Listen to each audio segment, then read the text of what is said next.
Hi, I am Liliana Hernandez. It's a pleasure to participate in the GASP 2021.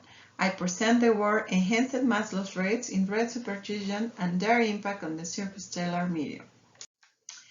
The aim of this work is to study the effect of mass loss rates during the red supergiant phase, explore the consequences of higher mass loss rates for supergiant stars with initial masses in the range 15 to 23 solar masses, and the impact on the structure of the circumstellar gas. To do this, we made numerical simulations using two numerical codes, the binary evolutionary code BEC and the hydrodynamic code CIRCUMSTELLAR. The initial conditions of BEC code are initial masses of 15, 18, 20, and 23 solar masses, metallicity of 0.014, also the simulations as performed with opal opacities, and a nuclear network including hydrogen, helium, carbon, neon, and oxygen. We studied two cases with rotation and without rotation. The mass loss rates are the key ingredient in this work.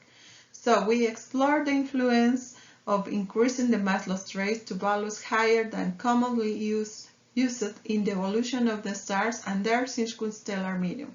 For this purpose, we simply increase those by a factor of 2, 6, and 10. In this figure, we show the red supergiant mass loss average obtained for our numerical models in comparison with observational mass loss rates for oxygen-rich asymptotic giant branch and red supergiant galactic stars. The solid lines show the mass loss versus luminosity relation fitted to the galactic sample. The short dashed line connects our 2 times model, long dash and dot dash lines, or 6 times and 10 times model respectively.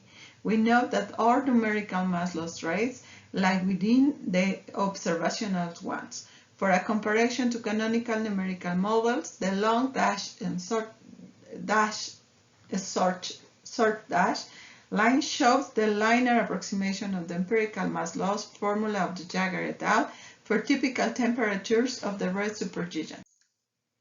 For the hydrodynamical models, we use CIRCUMSTELLAR for simulate the circumstellar gas around our star. Post-main sequence stages are defined as a function of the stellar effective temperature.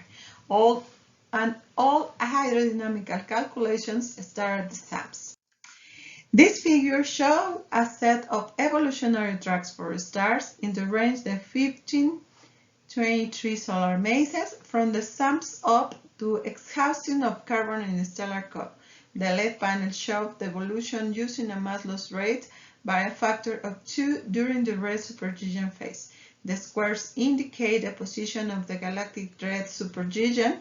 Observed models displayed in the central panels are calculated with the red supergiant mass loss rate enhanced by a factor of 6, and in the right panel they are enhanced by a factor of 10. Note that the difference in the evolutionary tracks come only from the enhancement of the red supergiant mass loss rate. In this figure, we show the results of simulation, the logarithm of gas density surrounding a star of 18 solar masses with a mass loss rate with a factor of 6 times at pre-supernova stage. The main sequence shows has a radio of 12.8 parsecs surrounding a turbulent hot bubble with some nodes and dense debris for a former red supergiant plus Wolf-Rayet shell. The debris spreads from 6 to 8 parsecs. Note the high turbulence inside of the hot bubble. In conclusions, we found extremely red supergiant mass loss has a strong impact mainly on the post-red supergiant stellar evolution, impact to the time life that the star spends in each evolutionary stage, and the chemical yields, impact supernova progenitors and supernova type, finally impact to the circumstellar medium. Thank you for your attention.